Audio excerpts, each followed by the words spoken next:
that I've become a GP, not at the end of the journey, but at the end of the training, it really has given me a new sense of purpose. Educate them into how to make creative ideas for an income to rise above that poverty threshold. Hello, everyone, and welcome to Sphere of Success, the podcast which looks at adversity and challenge in business and how business leaders, entrepreneurs can actually alchemize this in a way which is going to lead to growth, both personally and within the business, creativity and innovation, and of course, resilience. And today I have come up with an incredible theme. We have a gentleman here today who I will introduce to you. And we're going to be looking at power, purpose, and progress, and especially within the context of reimagining healthcare culture from the frontline within the NHS. Because today I have with me Dr. Jeevan Swamy. He is a GP on the front line of the NHS, the Health Inequalities Lead, tackling some of the toughest challenges in healthcare. He's also a tech entrepreneur, reimagining how doctors and students learn, and a proud father who brings heart and purpose to everything he does. Medicine, innovation, and family. He's the kind of guest who inspires action, and also he's very heavily involved in running a men's group which looks at power, purpose, and providership as their mission. So welcome, Jeevan. It's wonderful to have you on the podcast. Thank you for having me there, bro. First thing I'd like to say is I'm already loving your energy because you and I are both early risers, and this is my peak performance time. So we're glad to join you at this early hour in the morning. Oh, well, it's a privilege. And I think that I got in the habit of getting up at around 5 a.m. You may be slightly earlier, but I do know that it gets all of those synapses going. And sometimes it's not as easy, especially in the UK as it's getting darker now at this time of year.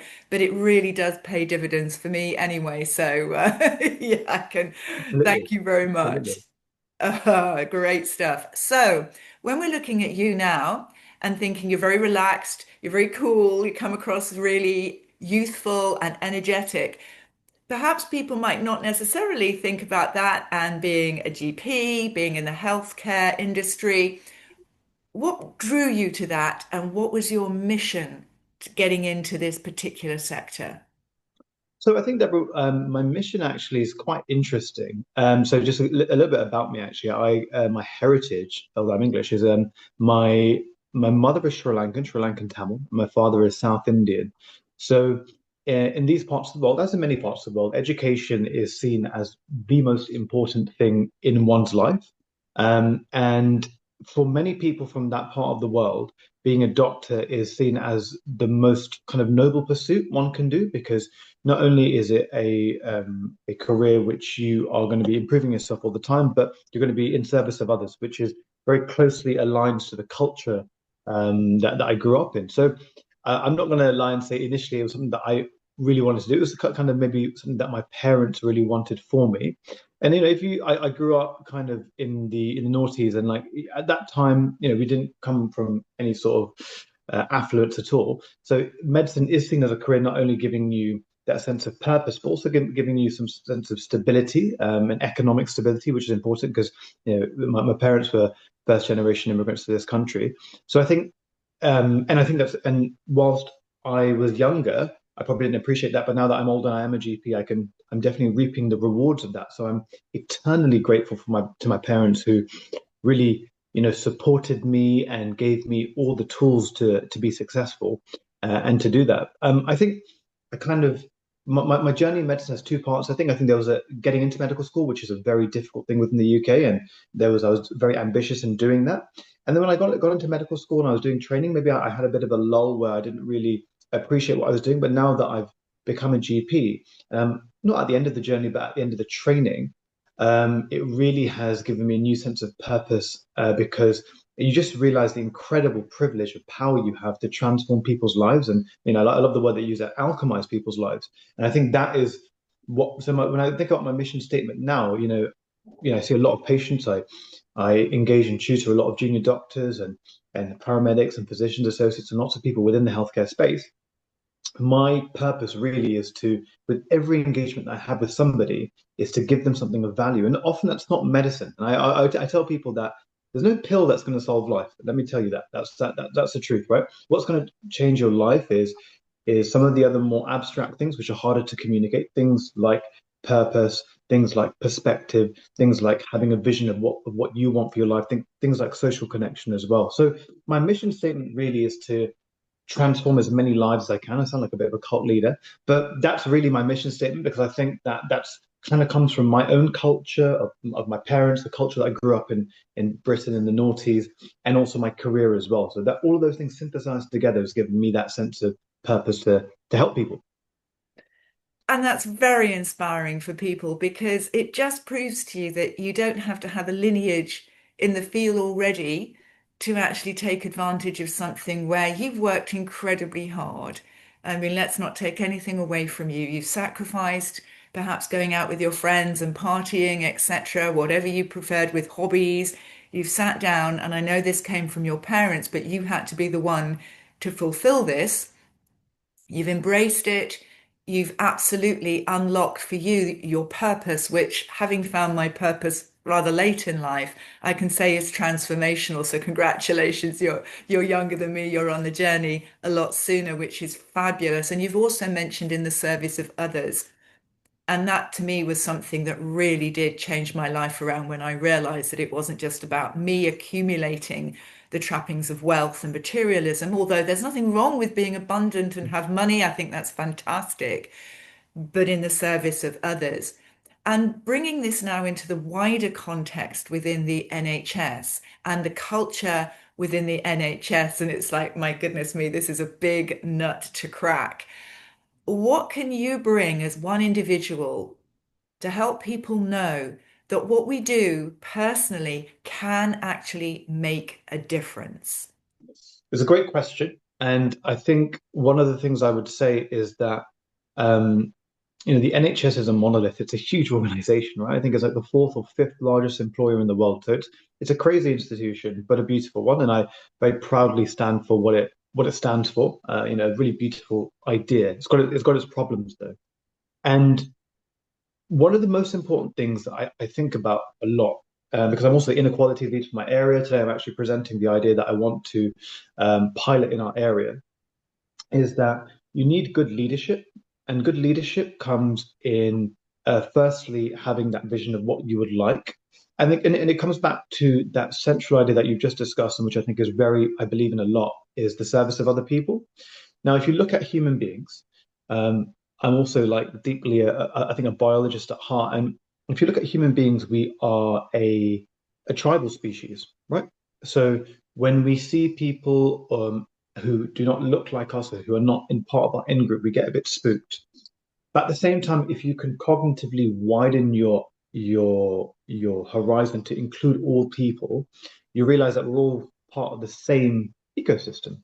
And so if you work in that way, saying that I'm going to work towards a vision of serving all people within our wider community, which is a society that we live in this country, then you can really make a change. And the way to do that is you need to model that in every encounter with everybody that you have. So, for example, for myself as a GP, it should be with the healthcare assistant, whether it's the cleaner, but also it's about bringing passion and energy to every conversation. And sometimes a lot of people will call me quite intense. This is my intensity all through the day. My wife says that it's maybe at times a lot for people, but I do think that that belief of almost, if you can communicate the energy and the passion that you have in the small situations that you have, you can take someone going forward and someone will take something from that and then transpose that into a different setting. So it's all about making those small changes to other people as much as you can. So the reason why being in service of others is so important is because it's good for you as well.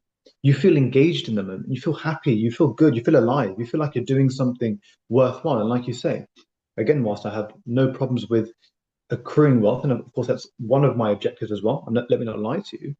It's also because for stability reasons, but it's also the thing that it can hollow you out. But the service of other people and wanting to do for others really can drive you forward and bounce you out of bed every day in the morning. So I think within the NHS, we need to have a culture of all of us, right? We're all in this together. I mean, this also leads into society, and I'm sure we'll talk about that later on, but it's about reimagining the identity of who we are as a people. And I think that is something that I don't think our political leaders have done, and I think people haven't done. And I think we need to do that. We need to understand what it is for all of us to live harmoniously together. What is our general identity so that we can all live in the service of each other? That's very important.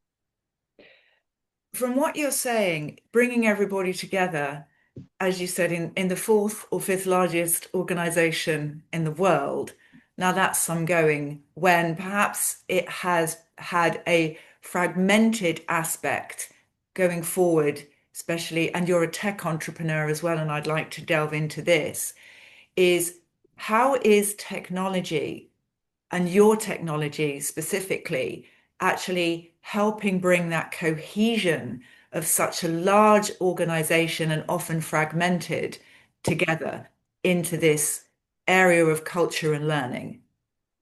That's a really good question. And I think one of the things that you think about with technology is that there is, of course, goodness and badness in technology, right? So we know that there's things that people are doing within technology which are fantastic, right? So for example, you can sequence the human genome in seconds now, where when the Human Genome Project started, it took years. So there's tremendous things that you can do with it now from that perspective. But there's unfortunately also problems with technology because what it's doing, in essence, at the societal level and then also at the NHS level to some degree, is it atomizes people into silos and there's no kind of communication. And you start to believe a very insular way of living is the correct way of living. You don't have as much empathy or understanding to with other people. So people who are different to you, who are in different sectors, who are in different organizations and different wards, you don't quite understand that those people are existing, and that's a problem when you have a very large society that we do have, 69 million people is the large society. So within the NHS, I think part of it is there are some inherent problems that I don't think you can solve, which is the the huge nature of it, because it's so big, you can't quite connect everyone together. But you do need to try to create some sort of homogeneity in terms of the vision. And I think people are trying. For example, I just applied for a grant for a project in men's health, and there are some people out there who are trying to use that to bring people together. So the problem with the NHS is that they are trying to deliver a a digital vision where people can be helped, but it's hard to implement because it's so large. So I don't know, if I'm honest, if that's something that can be solved, but you still need to try and think how to solve it. And I think there are people in those spaces. So I won't be critical of them, but I think it's a huge challenge. Now, my technology, or what I've been working on over the few years, so it's two things. The first thing I worked on was kind of a question bank for people who are sitting and studying for examinations from 11 plus all the way to the A levels. And the idea was that you can kind of just study on the go. So you can just, you have your phone, you're on the bus, you're a 14-year-old, you're going to be doing your biology exam, you can sit and do some questions, and that can help you towards getting good GCSEs as well. The idea behind it was that, as you can imagine, to be a doctor, you've got to do lots of exams. So repetition of questions is really basically the best way of learning. So that's kind of where we positioned ourselves initially when we started. Now we started this before ChatGPT, and now that ChatGPT has come into the fold in the picture, it's kind of changing the business model a little bit. So I'm having to adapt and rethink really what it is that I'm going to be offering as a service. And I mean, I'm quite honest and frank, and I don't think that this product will survive. It's going to now need to change, and we're going to need to think about the next thing, which I'm already in the process of doing as well. And a lot of what I'm thinking about now is, in the era of AI, that actually knowledge is easily accessible, but skills are hard to grasp. And so I'm now kind of pivoting into the space where I would like to give people skills rather than just specific bits of knowledge, which I think is where the shift is occurring for all of humanity now. You touched upon something that's interesting, that you are cognizant of the fact that your application that you've done from the learning perspective could become obsolete. And I think we need to go back now into the fundamental level of human beings. And a lot of people think that they will become obsolete with the Mm, onset of technology, especially with the AI environment.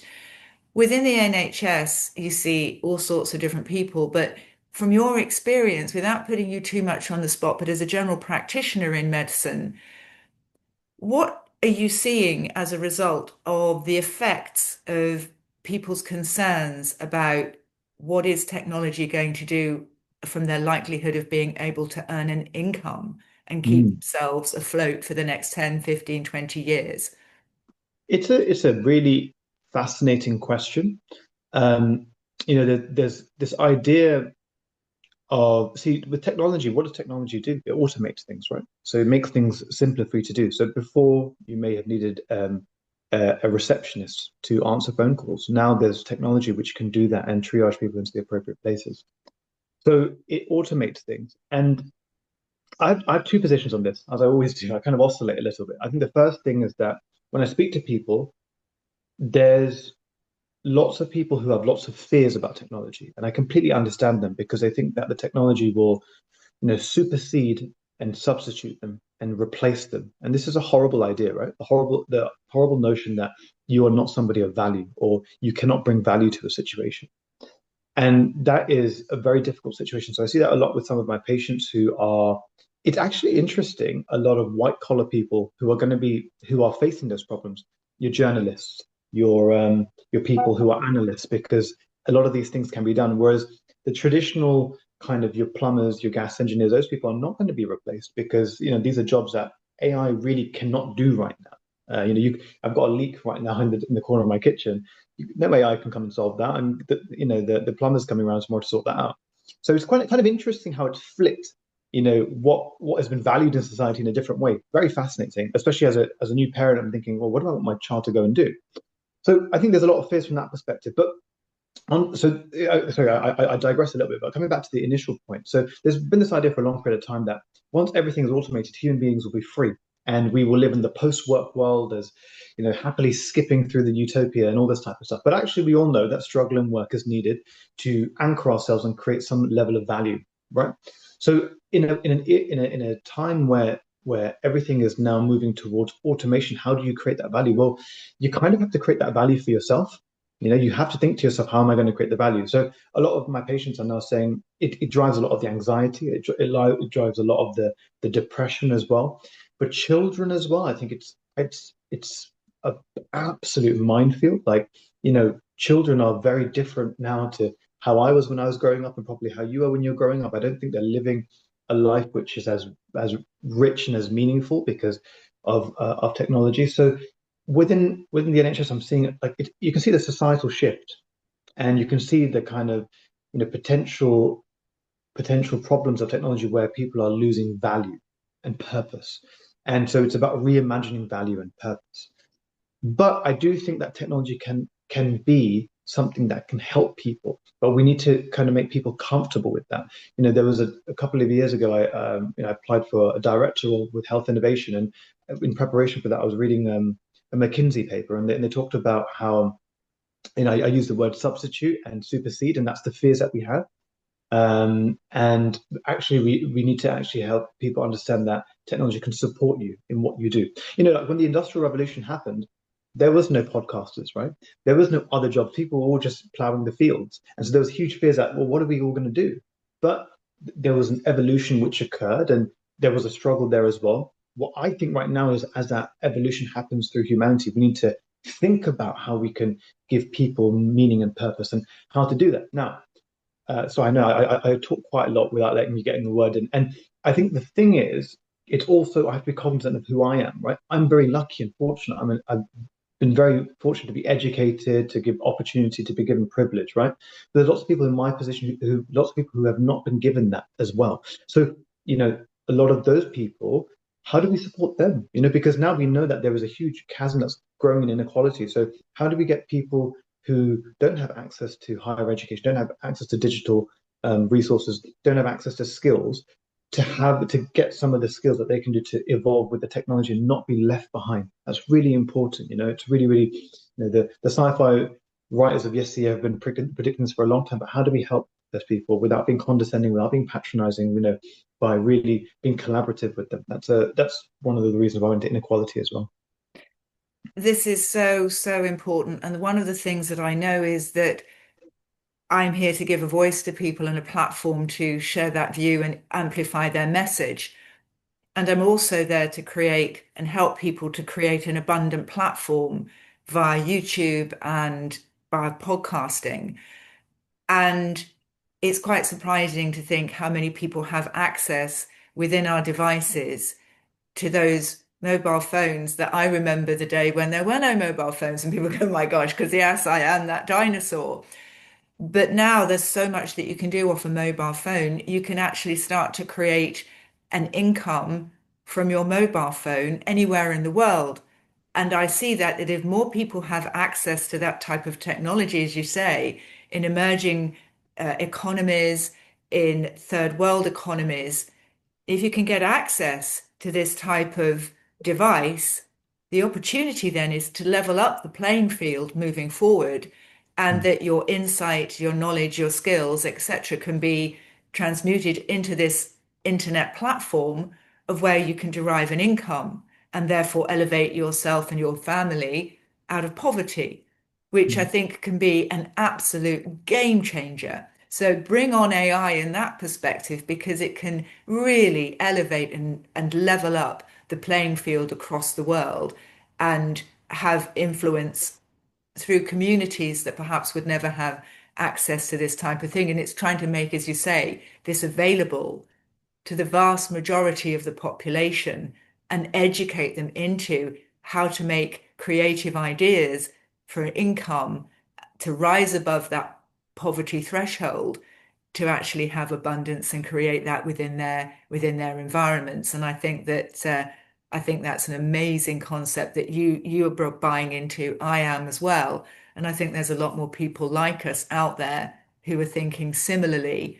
And it's building that groundswell of momentum and power to try and make that happen. What one question I had for you, Deborah, I suppose, is that so one of the things I'm grappling with at the moment in my mind is, with this kind of like say groundswell of technology and the kind of the brilliance of technology, what you can really do with it. Do you think it favors people who are kind of already in positions of power or already have a little bit more? So, for example, my son, he's very lucky now. He's going to grow up in a very nurturing, well-supported, economically stable household. But if I compared him to the person I was and say, who I was 20 years ago, and if he said to me, look, Dad, I want to go and start this YouTube channel and this podcast. And I'd be like, okay, fine. Well, let's get you the kit. Let's get you the subscription to Riverside. Let's get you this. Let's get you that. Let's get everything. But then me 20 years ago, I wouldn't have had access to those resources. Do you think that technology can sometimes perpetuate inequality? Well, the one thing is that I do is I train people to how to use a podcast platform off the free version of Zoom. And I help that with charities, especially because I believe that the income that charities get should be given to the end user that they need to serve. So I'm trying to break down this technological issue with fancy microphones, expensive camera equipment, studios, etc. And I'm teaching people how to do that off the free version of Zoom. And I've been criticized for that to say, what about your quality? What about the fact of what you're training people in? My thing is let's get the barrier as low as possible to Mm, entry so mm, that more and more people can share their voice in a way that was never open to them before. And it's not going to be, if you've got access to a device, mobile or otherwise, and let's face it, in this society of the world, the vast majority in the Western world have that. If we can use that as a force for good, if we can use this in supporting technological advancement and maybe charitable concerns to get people in areas where, of course, there's internet, and that's the key thing. I think the internet is such a pivotal thing within our world now. I remember when I didn't have access to internet because there was something going on, and it was like, oh my goodness me. It wasn't that I hadn't got the mobile or anything like that. I can live to a certain extent without that. It was the internet. Mm. I didn't have access to the internet. And that made me isolated. I couldn't do my business. It was just such a game changer. And that lasted for about a week. And I Oh thought, wow. my gosh, I've been thrown back to my childhood when there was nothing called the internet. And it was such an amazing concept to think I got so used to it, I just take it for granted to ensure that there Absolutely. is worldwide internet that people have good access to. And it always amazes me. I live in a city in the UK, and sometimes the internet is very patchy. And yet I'll speak to somebody where perhaps I had anticipated in a country where there wouldn't be such great Wi-Fi. And it's amazing. Yeah. It's like they're next to me. So, in that regard, please, everybody listening, think about how we can access internet throughout the world so everybody has that connectivity opportunity, because then I think that it doesn't take much more. Yes, they need a device, but if they can get their hands on a device, then you can start to build an income. Well, I think just from what you were saying, one of the things I want to pick up on, which I thought was quite good, was that, you said that you've been giving back to a charity where you're helping people understand that you can reduce the barriers, right? But when I look at that on an abstract level, what brings joy to my heart, and what I think is a good thing there is that, you know, it takes people in positions of power and positions of leadership to have a bit of sacrifice and give back a little bit. And it's not just all about me, me, me. And it's come back to the early part of the conversation about service, right? Saying that, you know, tomorrow I might not go for you know, the seven-figure job, but I might be happy in the job that I'm doing within the NHS because it provides more impact. So there's some level of self-sacrifice. And I think the people who are the leaders at the top also need to be taught in understanding what like equity is, and what also understanding that, for example, how much more money do you need? After a certain point, it's kind of irrelevant, really. You don't need. I'm perfectly happy with what I have right now. There's no more monetarily that I need right now, but it can stop there. I don't need to keep up with whoever it wants to buy a rocket. I can just stop here and think about how to serve, and that's, I think, a change that we need to communicate to leaders. Indeed, and I think again, wealth and abundance, I think once over a certain level, as you say, there's nothing wrong in having hundreds of millions of dollars, pounds, whatever your currency is, billions, that's fine. But what you'll find is within a lot of this type of category, they are giving back to community, or they're building things that serve community in the way that they think that that's the right way to go. Not everybody might agree with that, but that's something that we're going to always come across. Where do you put your money? What causes do you think, Very hard to. what do we think is value based? But ultimately, again, when we get to a point of we know that, the Maslow's hierarchy of needs, once we get to that certain point, we could always buy a bigger house. We could always buy a flashier car. We could always dress in clothes, which I was one time, and probably people would say the threshold's gone up. One lady one told me that a blouse that she had bought was over £3,000. Wow. And I looked at that, and I used to deal with ultra high net worth clients when I was with a bank, and it was quite surprising what they thought of normal, and I'm shopping around for the bargains, anything under 20 quid, it's like, yeah, great. Um, they would think nothing of that. And the Mm, children would think nothing of that type of purchase because that's the environment that they've grown up in. mm. Not their fault. Nothing Yeah. actually wrong with that in its thing per se. I mean, the first time I heard it, I thought, oh my goodness, what could I have done with £3,000? That was incredible. But what I also know of those people is that they weren't just hoarding their money, they were using that to put into worthy causes, build foundations, have a legacy.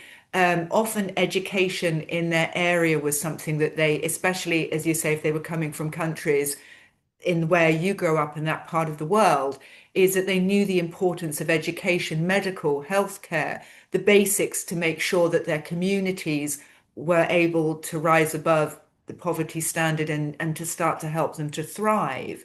Mm. And I had the privilege of being involved with those people, and I saw that a lot of it, yes, was incredible wealth. And you think, my goodness me.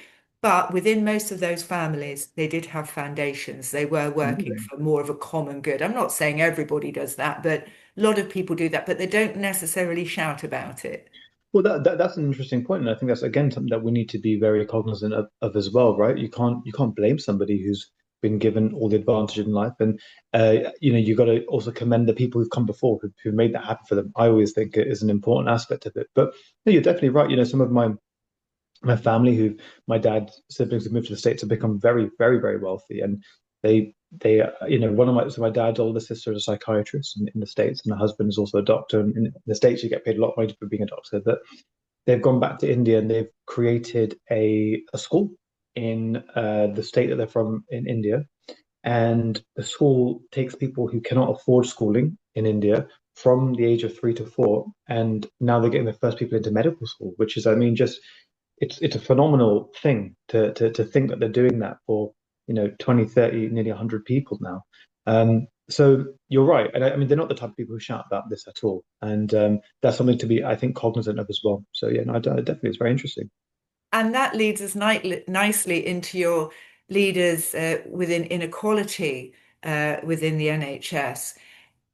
Tell us a bit about that. What does that look like? What are you trying to do? Because I think it's getting a little bit of bad press at the moment, thinking, oh my goodness me, there's a lot around that. I know that Donald Trump has scrapped the EDI side of things.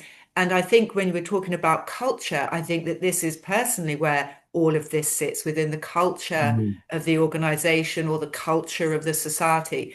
Please do let us know more about the inequalities side that you deal with. Yeah, absolutely. So basically, I am the inequalities lead for my area. So I am focusing on the government. The government, I've got this kind of headline thing called the Core 20 plus 5. Okay.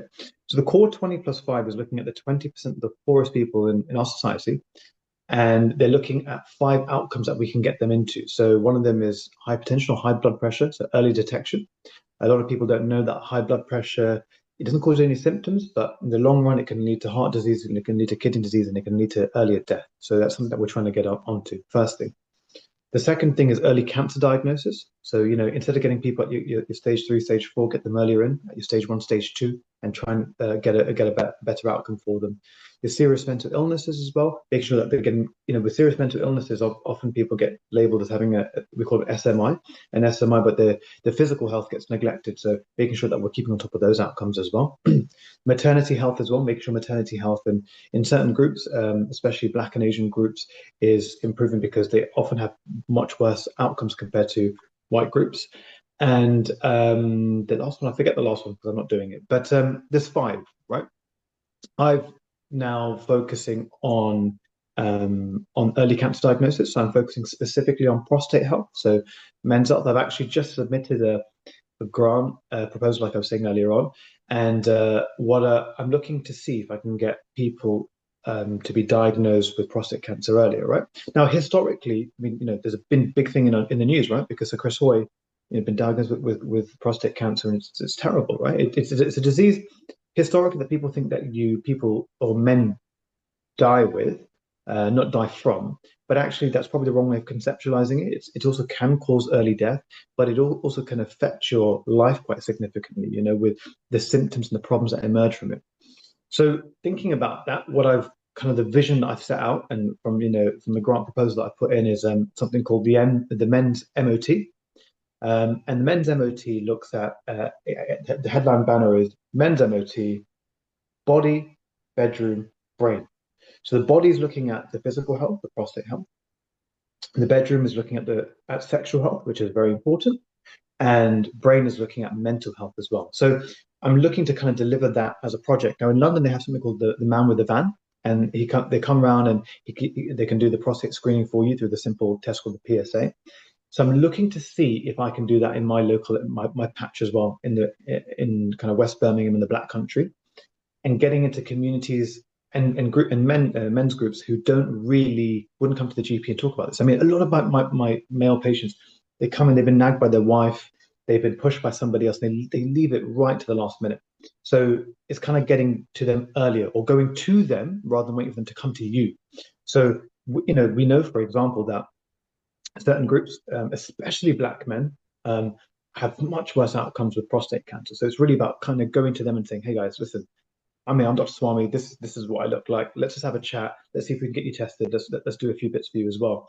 So it's a really exciting bit of work, something I'm really really passionate about, and it's really fascinating. Now, come back to the initial question which you said, which was now when we talk about inequality and we talk about how it's being politicized now at the moment as well, and Donald Trump and what his and a lot of people on that part of the political spectrum.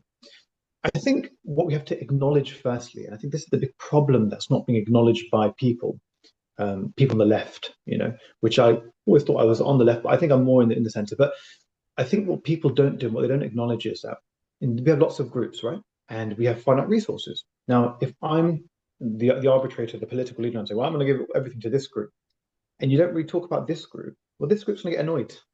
So how do you talk about all groups, and how do you say I'm going to do this for everybody? So, like for example, in the men's MOT, I'm not just talking about black men. Of course, it's important because they have worse outcomes, but they make up 3% of our society, right?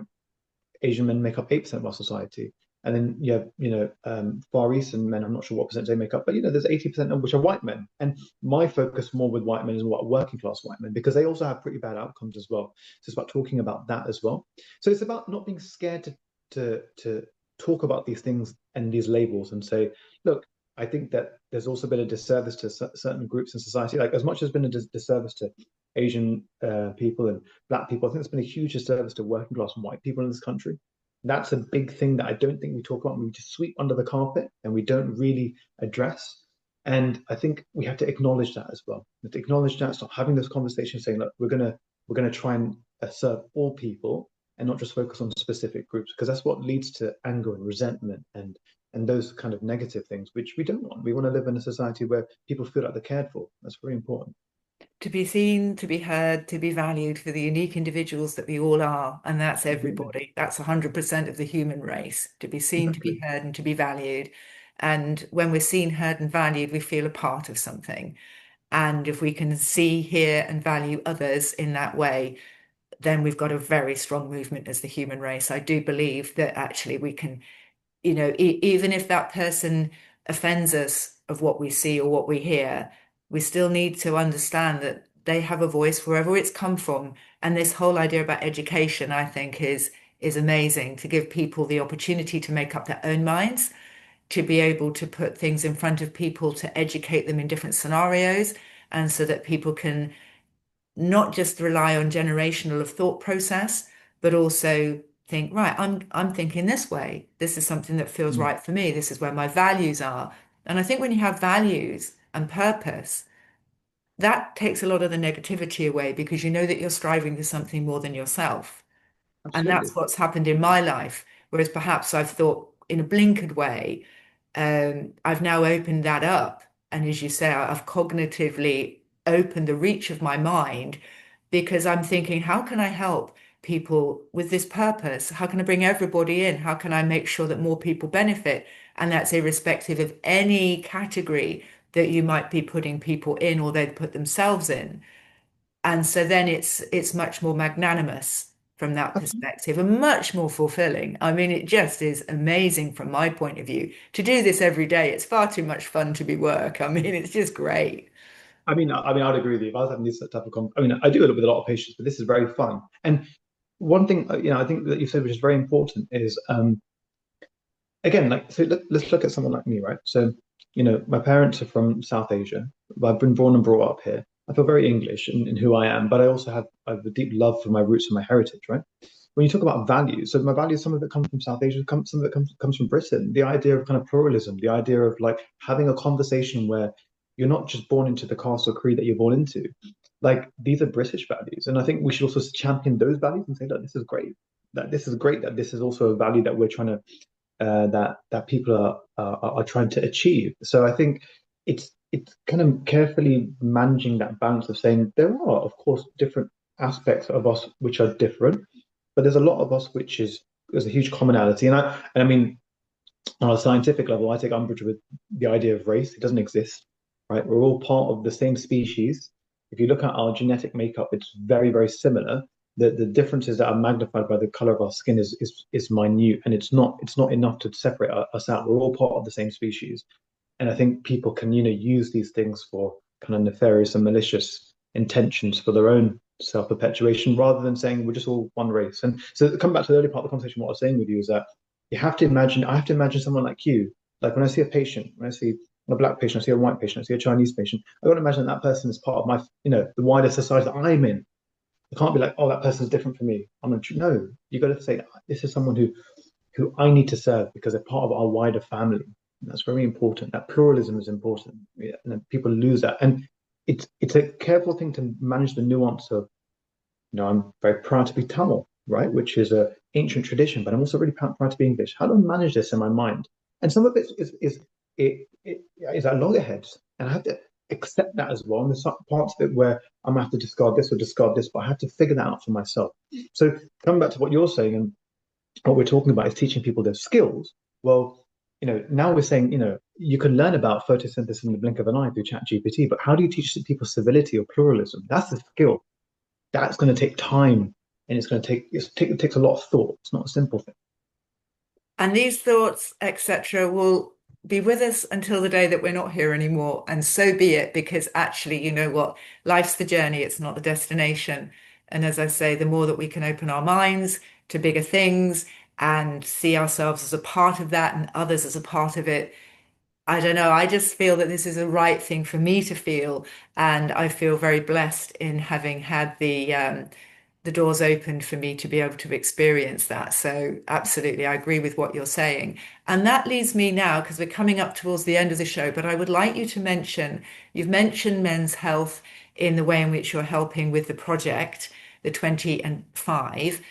What is it within the men's health group, or the men's group, I should say, that you have that you're looking at? And I won't take the words from you, but please do tell the audience what it is that you're working with men to achieve. So, my friend and I, we started a podcast a year and a half ago. Now, well, no, this was during COVID actually. So that was the first kind of part of the podcast. But it was just a bit of fun.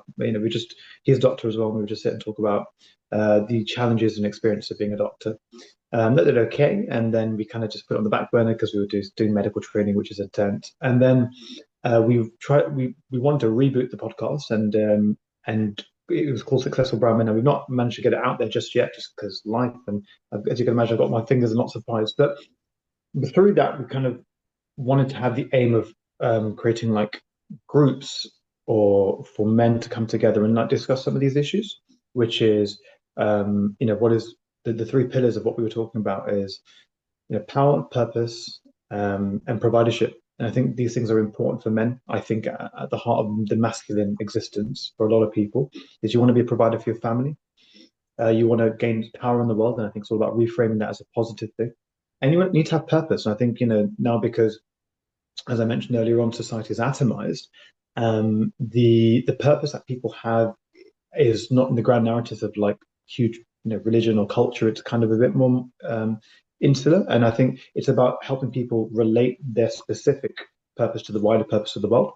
So that's the kind of things that we do within in our closed groups, and it's been fun. I think we've learned a lot. I think a lot of the times I've learned more than I've put in, I feel, with people, because you hear their stories and you hear their struggles and you realize that actually people are going through quite a lot. But then the issue that we have, I think, again, for all of technology being fantastic, it just sometimes can put people scattered into the field, and people are just living in their little echo chamber of existence. So that's the kind of work that we do within that space, and it's just about having conversations, And I hate to use the word because I think it's been overused, but like a safe space. But it is, but genuinely, and you mentioned Maslow's hierarchy of needs, you need to feel safe to be able to express yourself. So it is a safe space for people to come and have discussions. And we have people from across the cultural, political, and age spectrum in those groups. And it's quite fun to have people within those groups when you're quite different. One of the things that I really enjoy, we're very different if people looked at us on the street, but we're having a conversation, and this is great. And I think that's also what we try to do there as well. We like trying to have different people and saying, look, you might think you're different to me, but we're all experiencing the same things. We're all experiencing the same love, happiness, death, betrayal, all these things. We're all experiencing the same thing. Let's talk about it. So that's kind of it's kind of a bit more of a relaxed thing, and it's not as outcome driven as some of the other things that I'm doing, but it's more relaxed. So yeah, if you do want to reach out to me, just reach out to me on Instagram. I'm sure Deborah will share my details, but it's Jeevan Swamy on Instagram and Absolutely. LinkedIn. All your details will be on the show notes. And I do say be in contact with Jeevan. He's just a force for good in this world, and he's open to all. And I think we've made that clear in this podcast today that actually, I feel myself as a citizen in the world, and I too am proud to be British and English. I've got a long heritage going back to something called the Doomsday Book for the name of my last name, Wow. Deborah Blackman, which is fantastic. I also know that the UK was invaded by lots of people over the years. And so I've probably got lots of different heritage in me. I haven't done one of these DNA tests to see where, if I'm from Scandinavia or wherever. But that's the thing, isn't it? I believe it's great to be proud of this nation. It's given me so much. And I remember growing up as a child and having the most incredible time in the countryside and having an education, having my friends, etc., having my party years as a young adult and moving around the country as well. And there's so much wealth of culture and interest and history. And I know that having spent some time in the States, a lot of people say, oh my goodness, you've got so much history. We're not quite like the Greeks, but we've got so much history in this country. And I think we've got so much to be proud of. Wherever we've come from a heritage perspective, I think that if we can build up our values, our purpose in life, so that we can serve others. I think that's for me, it's a great way to live. I enjoy every moment that I wake up. I'm thinking, yeah, let's do this today because it just gives me so much focus and passion. And it sounds like, Jivan, that's exactly what's happening to you. I know we're early risers, but there's something to get up for. Yeah. I Yeah. enjoy the fact that I'm going to start Absolutely. the next day, irrespective of what day it is, weekends or work days, it's all good. It's all a blessing. So no, I completely agree with you. And I mean, that's great. I didn't know that your name goes back to Doomsday, but that's fantastic. And it's Yeah, we were again, mentioned. Apparently there's so so. much. There's so much. Like again, like it boggles my mind. There's so much in English history that's so interesting and fascinating and brilliant. Like people need to be proud of this, man. I don't get why Oh, like people are not. absolutely. And be proud of wherever it is that we have originated from, that Yeah, we remember that we call our own culture. And I know I spent some time in Malta, and they are very rich in their heritage because they were, often getting different people in, etc., because of their location. It was a prized, what do they call it, naval place. So it was very strategic. So lots of people wanted it. But as a result, the language, the food, the overall culture, the music, I mean, it's just so diverse. It's an amazing place where everything has become this beautiful melting pot. And they know then they've got their Maltese heritage, which I think is wonderful. So I think that if we can celebrate the difference, I think that's going to be fantastic moving forward. How can people get hold of you, Jivan? So I think the best way for people to get hold of me is if you share my LinkedIn profile on Instagram. My profile is open. So yeah, just to drop me a message, DM me, and I'm happy to yeah to touch base with people because yeah, I think this has been a very stimulating conversation. I'll be keen to know like kind of what your listenership is like and the type of people because like I say, I think there's a lot of both creativity and a lot of like space for growth in conversations. And that's really, really important. So yeah, please do get in contact with me. Thank you, Jeevan, and thank you very much for coming onto the show. No problem. Take care, Deborah.